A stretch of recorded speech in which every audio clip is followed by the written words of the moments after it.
Hello, everyone. My name is Taryn Bromser-Kloeden. I'm the Preserve Specialist for the Bull Run Mountains Natural Area Preserve, working for the Virginia Outdoors Foundation. So we are a 2,500-acre preserve located between Prince William counties and Fauquier counties in Virginia. And today I just want to talk to you a little bit about our project to restore native brook trout in one of our waterways. So just a little bit about the site and a little bit of history and how it connects to the topic today. So this part of the preserve is known as Jackson Hollow, and it's considered our biodiversity hotspot. And it's a really amazing place with lots of different plant and animal communities. And one of the parts that probably makes it so diverse is this wonderful spring-fed creek called Catarpin Creek. Now, up until the early 1970s, Catarpin Creek was actually dammed to create a man-made lake that was used for recreation and had a little bit of a resort built up around it. But in the early 1970s, I believe it was Hurricane Agnes, swept through and actually destroyed that dam. And in doing so, of course, it removed that blockages and reconnected this waterway to the surrounding watershed. Now, since then, this property has become under the management of the Virginia Outdoors Foundation, and we've made a few different steps to try to help it along in its restoration process. This including planting willow trees and things like that, and also this program that we have in partnership with Trout Unlimited and their Trout in the Classroom program to raise and release brook trout here in Catarpin Creek.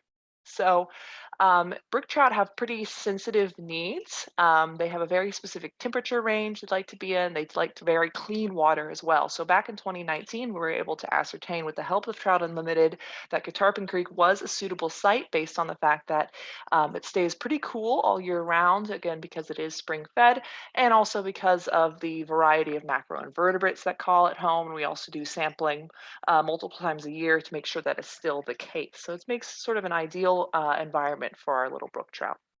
And this led, of course, to those partnerships where we work with students of pretty much all ages, from as young as preschool students all the way up through high school students, to help them have a place to release their trout that they've been raising in the classroom for a few months.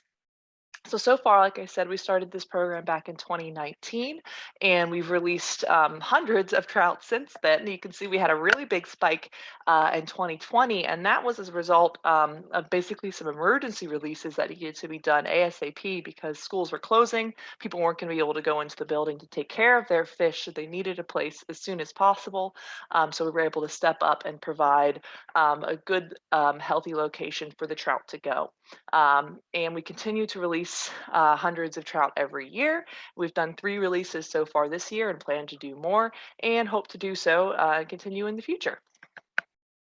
Now, like I said, we can hope to continue doing these releases, but of course, it's also important that we make sure that they're surviving and thriving in this environment.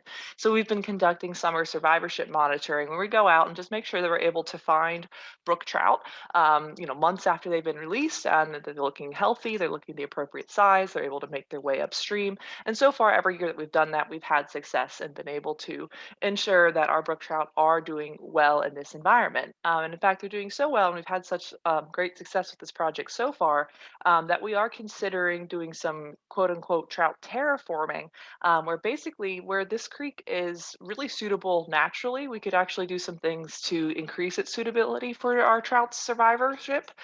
So this would include something like building larger pools and things like that to help our trout have an even better place to live. And this is pretty exciting because we believe we have the first established brook trout population as you start to head west out of DC. We're only 30 minutes outside of Washington, DC, so it's pretty cool to have a brook trout population surviving and thriving in this area. So I'm happy to take any questions anyone might have, and thank you so much for letting me share this with you today.